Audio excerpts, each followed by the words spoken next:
Hi, it's Cara. This is my January wrap up, and this is going to be a really long video. So, overall, I read 20 things in January. Look at me go. 20 freaking things. 15 of which were physical books on my TBR. 10 of them I already owned. 5 I bought this past month and then read. And then there were 5 other things that I read. So, 2 of them were big format books. One was an audiobook, which I finished. I'd already read most of it. One short story that was part of a series, and one graphic novel. So let's get started. First off this month, I read What Would She Do? Real Life Stories of 25 Rebel Women Who Changed the World.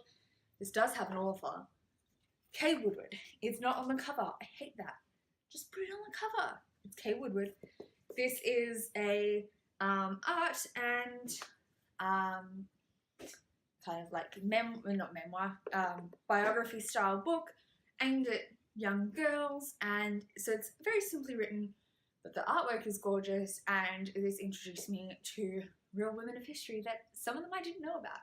So this was very fun. I read this right at the start of the month. In fact, I started it like New Year's Eve kind of time and finished it in the new year. So yes, this is my first read of the month.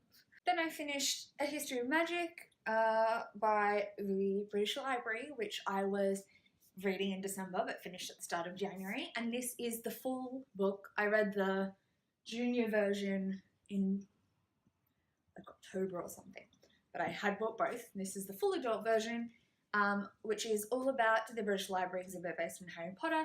This was good. It's Harry Potter, but again, it's non-fiction, so it was interesting.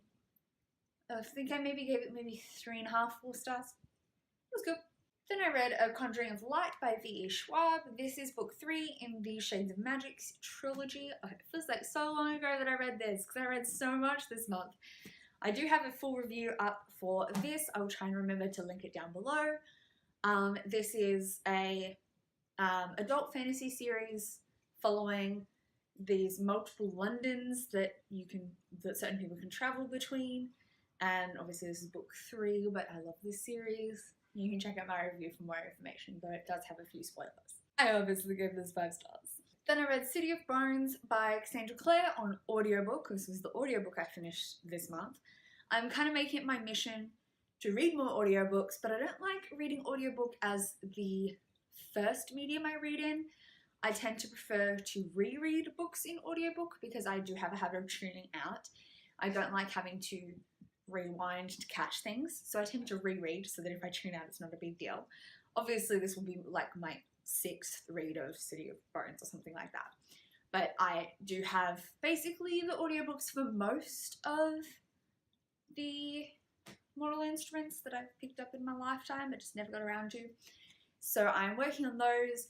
I'm hopeful to reread this whole series over the course of the year, and because I'm hoping to do more colouring in this year as well, which I listen to audiobooks while I colour in, I will hopefully maybe get through all of them before the newest Cassandra Clare book comes out in December.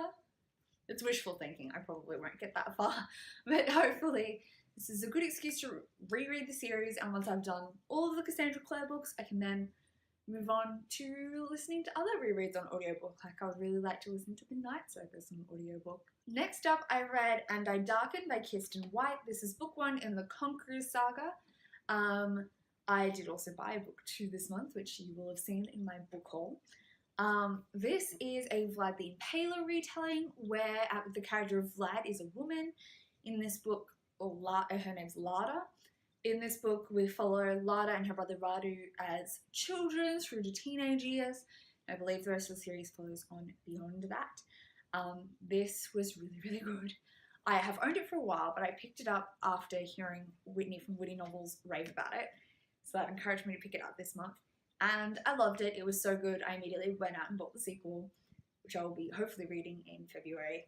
And yes, this was really good. It has some queer representation, even in this historical setting, and Lada is like ruthless as such a strong main character, and all the characters are so complex and good. I love it. Then I read The She by Charlotte Ash. This is book 1 of the Heart of All Worlds series, and this is a fantasy fae story following this romance between a human boy and a fae prince.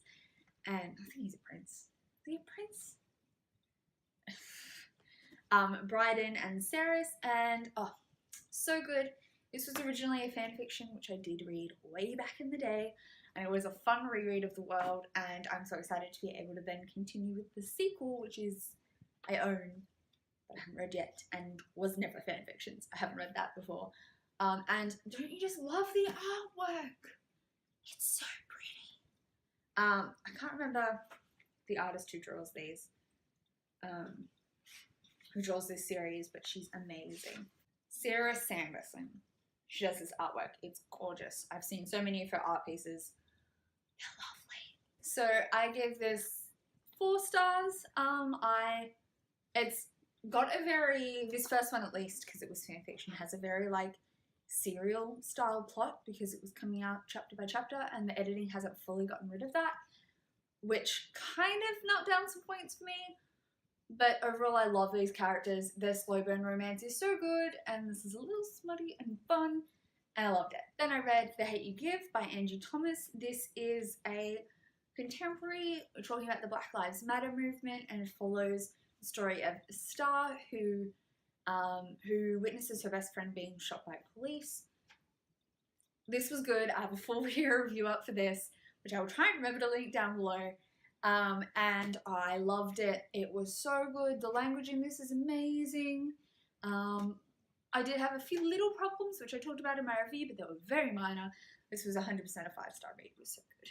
Then I read Tower of Dawn by Sarah J. Maas. This is the like spin-off Throne of Glass novel, the like unofficial 6th book or whatever.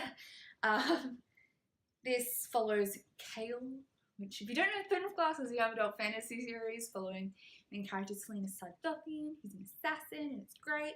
But the series has like gone insane from there. A lot of people, including me, have problems with the more later books.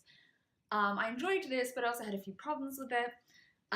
Primarily that like the first half was so slow. This is like a 4-star read for me, but I am generous, so keep that in mind. Most people's 4 stars is probably way higher than my 4 stars. I have like 5 stars and then 5-star plus books. I'm bad at giving lower ratings. I'm just very generous. This had this really slow plot for like the first this much, and I was really struggling to get through it, but that did allow, and then the end was much faster and much more enjoyable. That slow pace did allow for a good slow burn romance, so it's I have a love-hate relationship with this book. I thought I enjoyed the relationships in this much better than I had in the last couple of Throne of Glass books.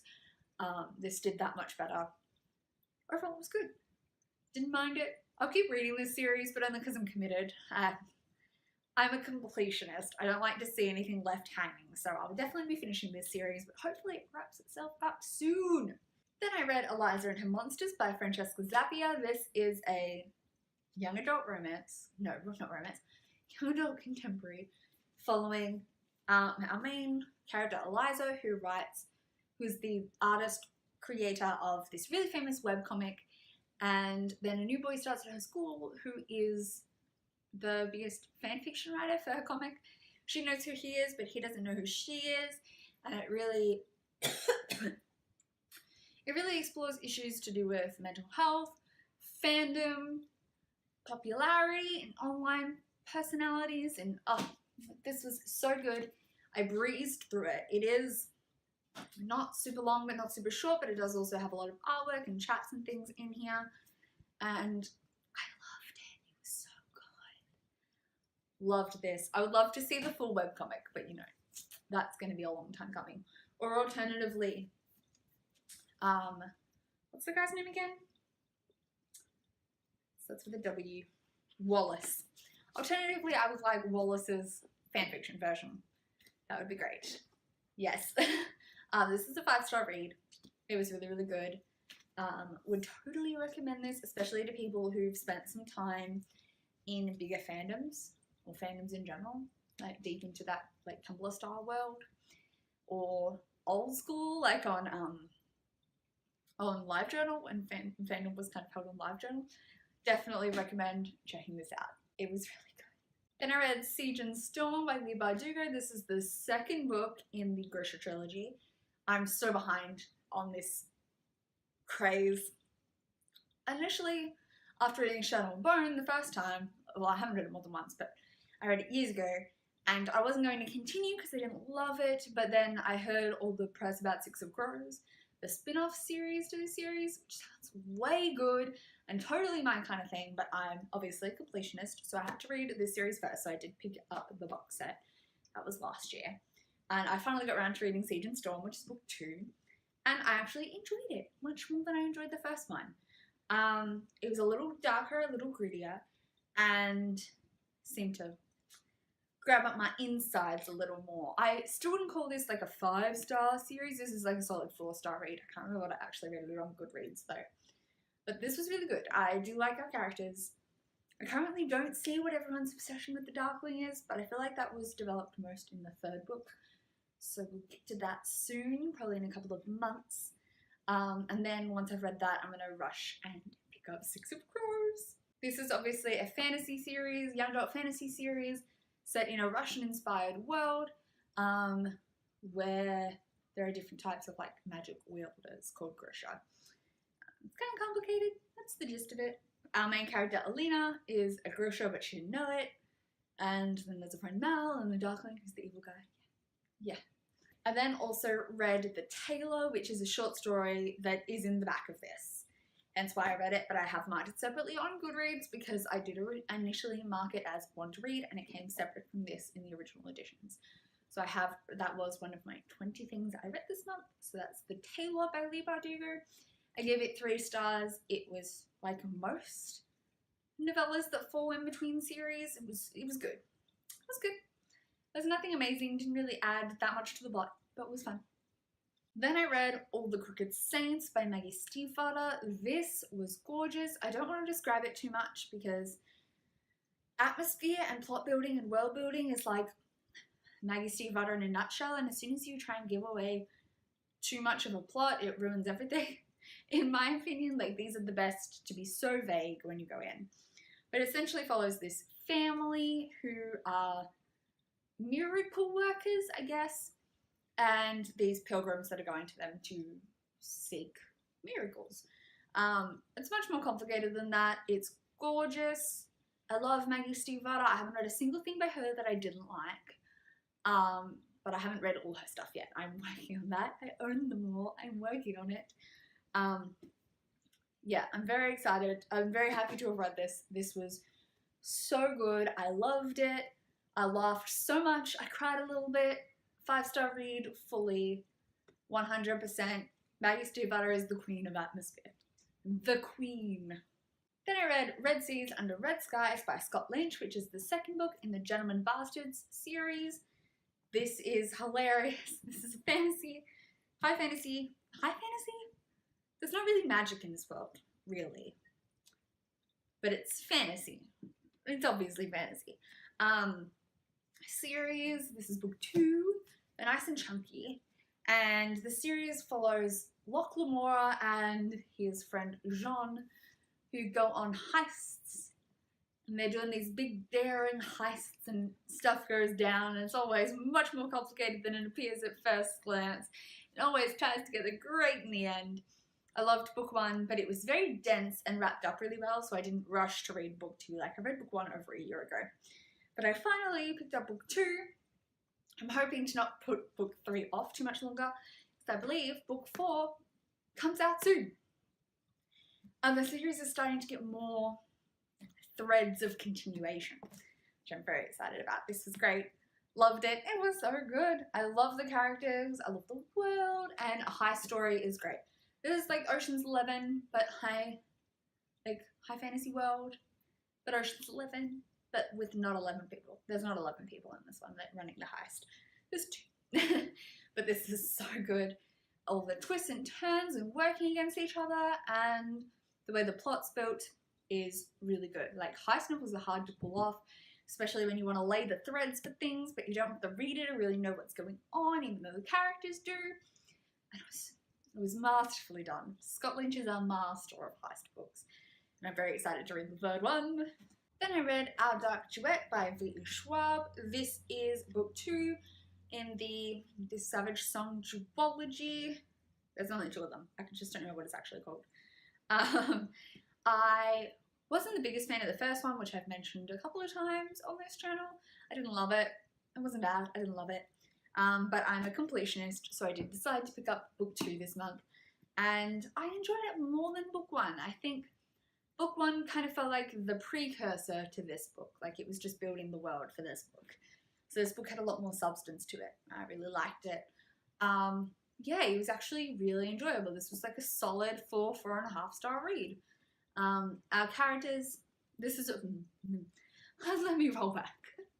This is a world where monsters are born from evil deeds like murder, and we follow our main characters, Kate and August. August is a monster that was born from a mass shooting at a school, I believe, and Kate is the daughter to one of the high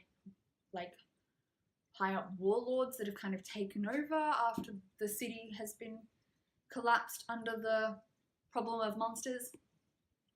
The first book was okay, but I didn't love it, but I think that may have also had to do with my mood at the time, and I enjoyed this much more, nestled between all these books that I was really loving, so maybe I just needed to be in the right mood to read these. It was really good. I really enjoyed it. I also liked the stuff that was going on with Kate's character, and yeah, it was much more complex, I thought, and much better. Then I read 3 Dark Crowns by Kendall Blake. This is book 1 in a trilogy? I don't know, I feel like this is a trilogy. I can't really remember. This is a world that's supposed to be kind of in ours, but on an island, separate off, like hidden from our world where magic is still kind of a thing, but the magic system was really interesting. And divided into these 3 kind of, I think there's actually like 5, but the main 3 like types, which is elementals, so that they can deal with flames and water and stuff, poisons, and nature, which is flowers and animals. And the plot follows these 3 triplets who are the queens, who on their something's birthday, 16th, 18th, on their birthday, then have to go about killing each other to be the queen. So yeah, this was really good. I actually found it not as dark as I was expecting to find it. Everyone said it was really dark. It's dark, but the characters were lighter than I expected, but I feel like this was building up to the really dark book 2. I can see where it's going, and I'm so excited for it. This was a 5-star read. It was great. I loved it. I'm definitely keen to read the second one. The characters are really great and interesting, and I like them all. And I'm upset about it, because presumably 2 of them have to die.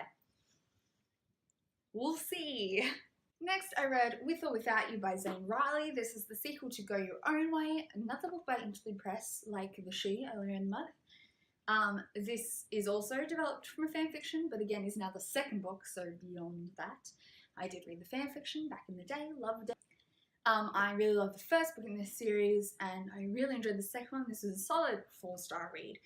This series follows Lennox and Will, who are trying to sort out their relationship. Lennox is a bad boy, Will is like sporty and like a jock, and they're trying to deal with like sex and romance and great stuff. The one fault I have with this series, which I don't hate, it just kind of hurts me a little, is that a lot of the plot is based upon miscommunication. That's really common in contemporaries though. Like, it makes me hurt inside, but I do spend the time there going, why? Why don't you just talk to each other? It does make me feel things, so that's a success. This was a solid 4 stars. I really enjoyed it. Then I read The Cruel Prince by Holly Black. This is the first book in a new Fae series. Holly Black is great about Fae. She's like such a good Fae writer. And this is no exception. This was a great book. This is a 5-star book. I loved it. This follows Jude, whose older half-sister is half fairy, and her fairy father comes to kill their mortal mother and Jude's dad, and whisks them all off to fairyland, and it's Jude kind of like as a full human trying to survive in fairyland and be ruthless and carve her place into fairyland so she doesn't get kicked out, because she's like, since she was 10, has grown up there and doesn't really know how to be a human. So this was so good. Court intrigue, fairies. Jude was this like really sassy main character, and I loved reading about her. It was great. The whole family dynamic was great. Everything that happened was just so complex and good. I loved it. It was so good.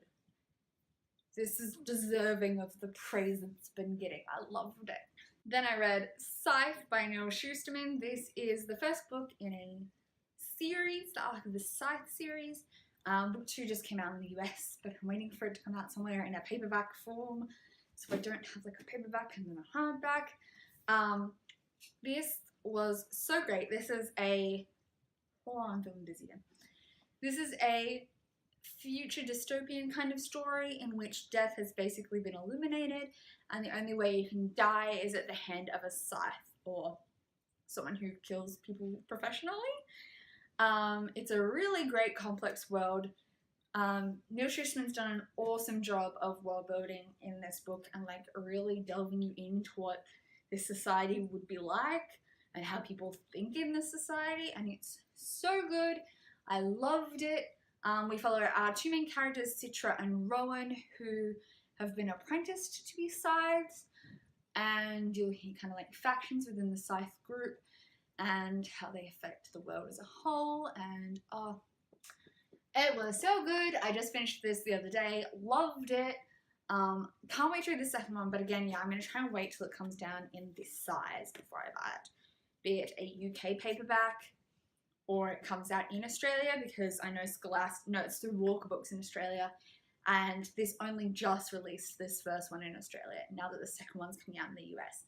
So I don't want to wait that long though. Nah. Then I read Every Hearted Doorway by Shauna Maguire. This is a short little book following these kids who have gone through portal worlds, like doorways into portal worlds, fantasy worlds, and have come back and are trying to adjust or get back to their world, as it may be.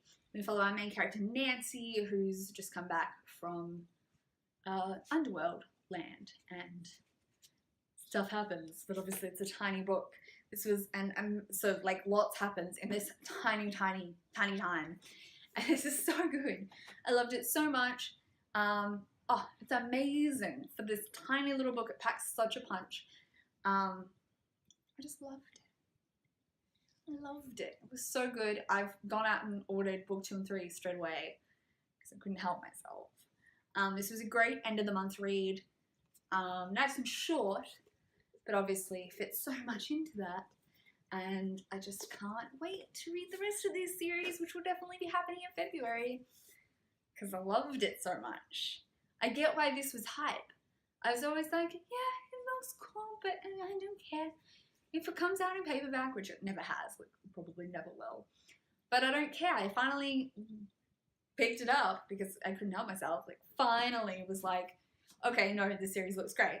And I read it, and why didn't I read this sooner? It is so good. I hope this series goes on for books and books and books. Loved it. And then finally this month I picked up Blue is the Warmest Color by Julie Moreau. I think that's how you pronounce the surname. I picked this up from my library on ebook, but it's a graphic novel.